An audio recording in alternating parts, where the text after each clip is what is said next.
Skippy has steadily grown into one of the biggest names in the peanut butter industry, currently averaging about $400 million in annual revenue. I have no doubt that many of the people watching this have tried their peanut butter products before, considering they're the second most popular peanut butter brand in the world, behind only J.M. Smucker, the Ohio-based company that owns a direct competitor of theirs called Jif. Their products are sold in over 60 countries around the globe, including China, where they're the leading brand of peanut butter. I mean, this is a major brand that has used some clever and innovative ways to grow to that size, starting off with the man who created the brand almost a century ago. In this video, I want to talk about the amazing story of Skippy while highlighting what I believe to be some of the biggest reasons behind their success. I want to start by saying that North Americans weren't the first to grind peanuts. Credit for that goes to the Incas, but peanut butter made a comeback in the modern world thanks to Dr. John Harvey Kellogg, who filed a patent for the proto-peanut butter in 1895. You see, by the 1920s, peanut butter had already become somewhat of a staple in American households, but it was seen as a luxury only available to the elite.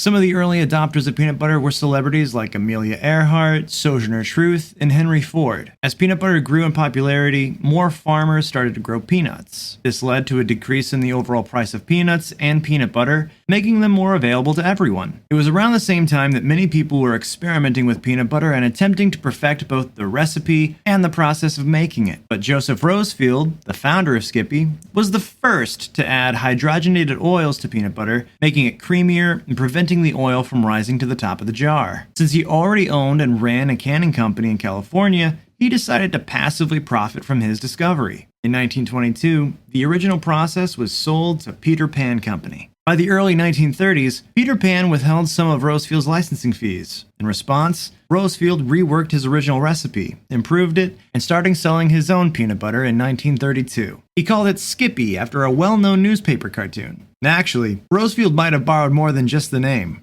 Now, Rosefield legally acquired the Skippy trademark in 1947 after Skippy creator Percy Crosby let his own trademark expire. But Crosby Tibbets, the daughter of Crosby, kept fighting in court until 2004, when the Supreme Court refused her last request to sue Skippy over the name. Despite all these legal disputes over the Skippy brand, Rosefield marketed his improved formula as less sticky and better tasting than others on the market, with a 1-year shelf life. Then, in 1935, Skippy started selling its peanut butter in the first wide-mouth jars, which are the standard jars you see today. But Joseph Rosefield didn't stop there. In fact, at some point during the 1930s, he and Skippy became the first company to both make and sell crunchy peanut butter. Now, the high level of shelf stability found in Rosefield's hydrogenated peanut butter made it ideal for soldiers' rations. As a result, tins of Skippy peanut butter became a common item among the food supplies given to deployed troops. Skippy didn't just supply peanut butter to soldiers overseas. It also sent emergency shipments of peanut butter to Hawaii residents during the war. After achieving so much in such a short period of time, Joseph Rosefield decided to step down from the company and sold Skippy to Best Foods for $6 million in 1955. After acquiring the Skippy brand in 1955, Best Foods was eager to boost sales for both its new brand and its popular Hellmann's and Best Foods Mayo brands. The result was an aggressive advertising campaign that promoted the two food items as perfect sandwich companions. In the 1980s, Skippy featured the American icon Annette Funicello in several commercials, popping out at random social events and proudly proclaiming, "It's hard to beat Skippy" in each appearance. In 2018, Skippy licensed Bruno Mars's hit song Uptown Funk for an ad campaign titled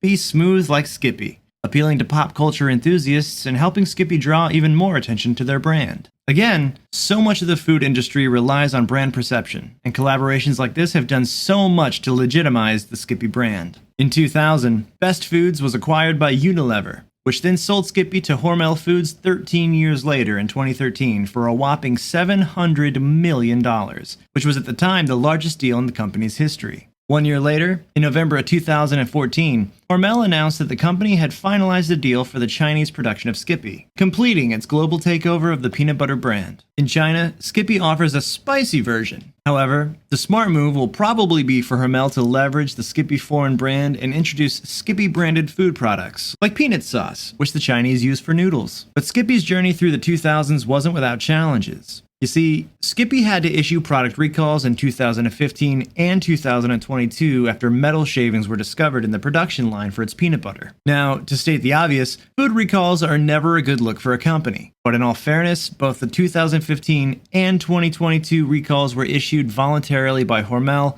rather than being mandated by the FDA.